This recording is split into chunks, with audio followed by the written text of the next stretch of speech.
25장 1절부터 13절까지는 믿음의 아마샤라고 얘기했다면 이 14절부터 28절은 불순종의 아마샤라고 칭할 수가 있어요.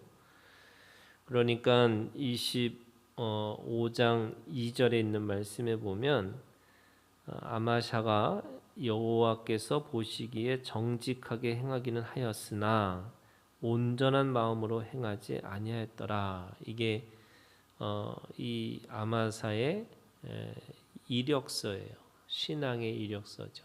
그러니까 정직하게 행한 것이지만 온전하지 못했다라고 얘기하는 거죠. 그 온전한 마음이라는 게 전반부에는 그 인생에서 하나님 앞에 말씀을 듣고 또는 선지자의 말을 듣고 또 그 말씀과 그 말을 들음으로 인해서 순종했던 삶이라고 얘기한다면, 오늘 이 14절부터 28절에 있는 말씀은 하나님의 말씀에 거역하고 그 거역한 그 마음을 가지고 하나님이 보내신 하나님의 사람들의 말에 불순종하고 살아가는 거죠. 그러니까 말씀을 듣지 않고 또 하나님의 사람의 말을 듣지 않는 거예요. 그래서 오늘 이 아마사의 이 믿음이라고 하는 것은 16절에 왕이 이 일을 행하고 나의 경고를 듣지 아니하니 이렇게 돼 있어요. 그 다음에 마지막에도 그가 하나님의 이 사람의 말을 결국에는 듣지 아니하고 이렇게 돼 있어요. 그러니까 이 듣지 않는다라는 것이 결국에는 이 불순종의 결과라고 이야기를 하고 있는 거죠. 왜 그런 일이 벌어졌을까라고 생각해 보면 14절에 있는 말씀의 원인이 있는 거예요. 아마사가 에돔 사람들을 죽이고 돌아올 때 이렇게 돼 있어요. 그러니까 지금 이 에돔 사람과의 전쟁에서 승리를 한 거를 지금 우리가 앞에 있는 그 전반부의 이야기는 그 에돔의 전쟁은 하나님에 속한 전쟁이었어요. 그럼에도 불구하고 승리를 했더니 그걸 자기의 승리라고 생각을 하는 거예요. 자신의 승리라고 하는 생각에 그 승리에 도취하고 나니까 어떤 일이 벌어지냐면, 이 이스라엘 왕이 이 유다 왕 아마사야를 향해서 말했던 19절에 있는 말씀처럼 네가 에돔 사람들을 쳤다고 네 마음이 교만하여 자긍하는도다 이렇게 돼 있어요. 그러니까 승리의 도취, 이 승리에 자신이 가지고 있는 이 승리를 갑자기 자기의 승리로 그러다 보니까 자신의 마음이 교만해진 거예요. 그래서 그 교만이 넘치니까 이제는 다른 사람의 말을 듣지를 않는 거죠. 자신의 승리라고 생각하니까요. 근데 또 이 자신의 승리라는 것도 우리가 결국 자기의 교만이라는 게 뭐냐면 자신을 신으로 만드는 거예요. 그러니까 하나님 없는 인생이라고 하는 것은 결국 자기가 주인이 되고 자기의 승리를 이해하는 거죠. 그러다 보니까 어떤 일이 벌어지냐면 돌아올 때에 세일 자손의 14절에요. 세일 자손의 신들을 가져와서 자기의 신으로 세우고 그것들 앞에 경배하며 분향한지라 이렇게 얘기해요. 원래 우상 숭배라고 하는 것은요, 다른 신을 믿는 거가 아니고 엄밀히 따지면 자신을 신으로 믿는 거예요. 그러니까 자신을 신으로 믿으니까 어떤 일이 벌어지냐면 다른 신들을 자신의 욕망을 위한 도구로 사용하는 거예요. 그러니까 하나님을 도구로 사용하는 거죠. 내가 부자가 되려고 하니까 하나님을 믿는 거예요. 내가 이 어떤 일을 반드시 이루려고 하니까 내가 하나님을 믿어서 하나님을 통해서 이루려고 하는 거예요. 그게 뭐냐면 우상 숭배예요. 그러니까 지금 왜 자신이 승리한 거잖아요. 교만해진 거예요. 그랬더니 어떤 일이 벌어지냐면 다른 신들의 힘을 빌려서라도 자신이 계속해서 이기고 싶은 거예요. 그러니까 15절에 그러므로 여호와께서 아마사에게 진노하사 이렇게 했어요. 그러니까 이 우상 숭배를 하고 있는 주체가 누구냐면 이 유다 왕 아마사죠. 그러니까 하나님이 그에게 진노하셔서 그럼에도 불구하고 하나님은 그에게 돌아올 수 있도록 사람을 보내주셨어요. 그런데 그 아마사는 듣질 않는 거죠. 그랬더니 어떤 일이 벌어지냐면 이게 이제 첫 번째는 자신의 교만이 그러다 보니까 귀를 막아버려요. 그러니까 마음의 이 교만이 자신의 영적인 귀를 막아버렸어요.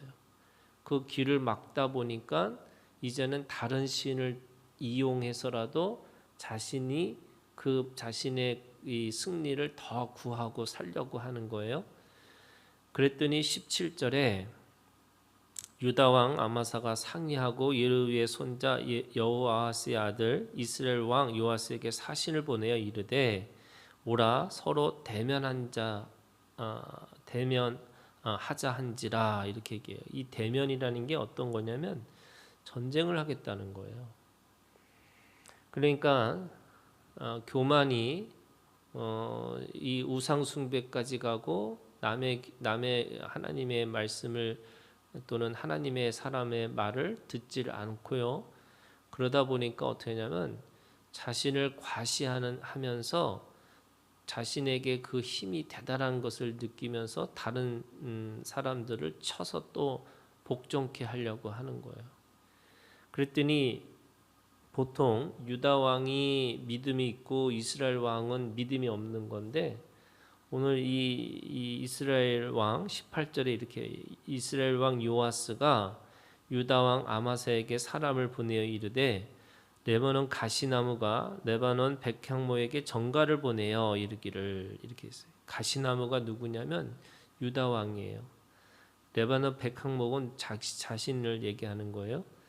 그러니까 네 딸을 내 아들에게 주어 아내로 삼게 하라 하였더니 레바논 들짐승이 지나가다가 그 가시나무를 질밟으니라. 그러니까 이것이 가스롭다는 거죠. 이 유다 왕 아마사가 자신과 전쟁을 청하는 것이 이 이스라엘 왕에게는 너무 우스운 거예요. 그러면서 그렇게 얘기하는 거죠. 네가 에돔 사람들을 쳤다고 네 마음이 교만하여 자긍하는도다. 네 궁에나 있으라. 어찌하여 화를 자초하여 너와 유다가 함께 망하고자 하느냐 이렇게 얘기하는 거죠. 그러니까 전쟁을 하면 자신이 이길 거니까 너 정신 차리다 이렇게 얘기를 하는 거죠. 그런데도 20절에 이렇게 아마사가 듣지 아니하였으니 그러니까 16절에도 하나님의 사람의 말을 듣지도 않고 또 똑같이 이스라엘 왕이 말하는 것을 듣지 않았다 이렇게 얘기합니다. 그런데 두 번째 듣지 않았다는 말을 지금 이 저자는 이렇게 표현해요. 이는 하나님께로 말미암은 것이다. 그가 이 귀를 막은 것이 하나님께서 하신 것이다. 이렇게 얘기를 하는 거죠. 그러니까 이 자신의 교만과 자신이 가지고 있는 이 자신의 힘을 스스로 과시하는 것을 하나님은 그냥 내버려 두셨다는 거예요. 그러니까 내버려 두시니까 그들이 에돔의 신들에게 구하였으므로 그 대적의 손에 넘기려 하심이더라. 그러니까 우상 숭배를 통해서 이 하나님을 이거를 믿지 않는 것에 대해서 다시 돌아오게 하시기 위해서 그렇게 하셨다 이렇게 얘기하는 거예요.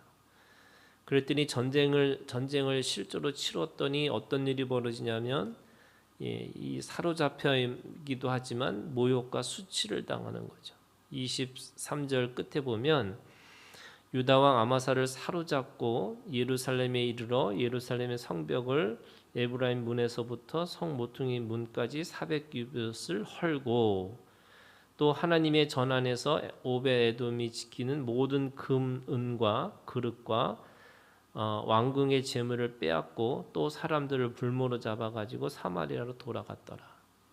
아주 처참하게 그리고 아주 비참한 이 패배를 안겨주는 거죠. 그러면 이걸 어떻게 해야 돼요? 이거를 통해서 알아야 되는 거죠. 아, 이게 하나님이 나를 돌아오게 하시는 하나님의 뜻이구나.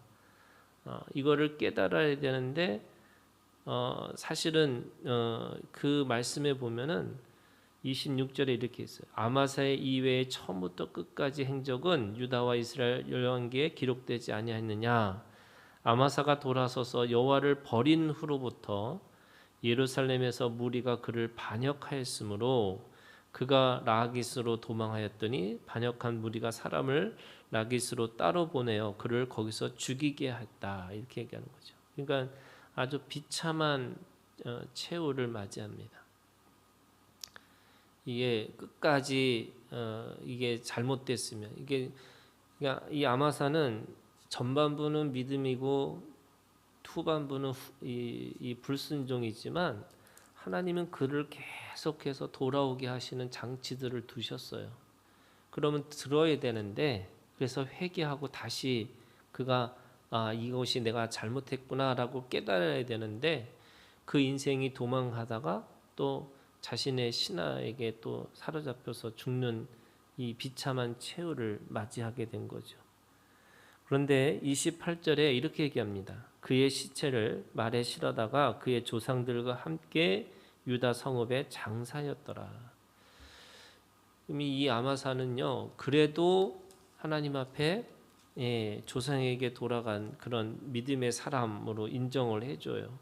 그게 아마 25장 2절에 보면 정직하게 행하기는 하였으나 온전한 마음으로 행하지 아니하였더라. 그러니까 믿음은 있었지만 그 믿음의 모든 것들을 이루지 못했다라고 하는 그 표현으로 아마도 전반부의 인생의 그 믿음의 것들을 인정한 게 아닌가 이런 생각이 드는 거죠. 오늘 우리가 하나님 앞에 이 믿는다라고 하는 것은 처음부터 끝까지 이게 알파와 오메가 되신 하나님 앞에서 우리가 하나님이 시작하시고 하나님이 마칠 거라고 생각한다면 오늘 우리가 꾸준하고 성실하게 그 믿음의 이 삶을 살아가야 되는 거고요. 또 믿음의 원칙들을 지키고 살아야 되는데 우리도 실수할 수 있죠. 또 넘어질 때도 있습니다. 그런데 그때마다 하나님은 우리에게 뭐라 그러냐면 회개하고 돌아오라 이렇게 얘기하시는 거고요. 회개하시면 우리가 모두가 하나님 앞에 회개하면 그 회개하는 걸 통해서 하나님은 늘 은혜로 그를 대우하기를 원하시고 은혜로 우리를 다시 회복시켜 주실 것이라고 말씀하고 있는 겁니다. 이 믿음의 이 은혜를 우리가 다시 한번 기억하고 그 은혜로 살아가는 오늘 우리가 되기를 주님의 이름으로 축원합니다.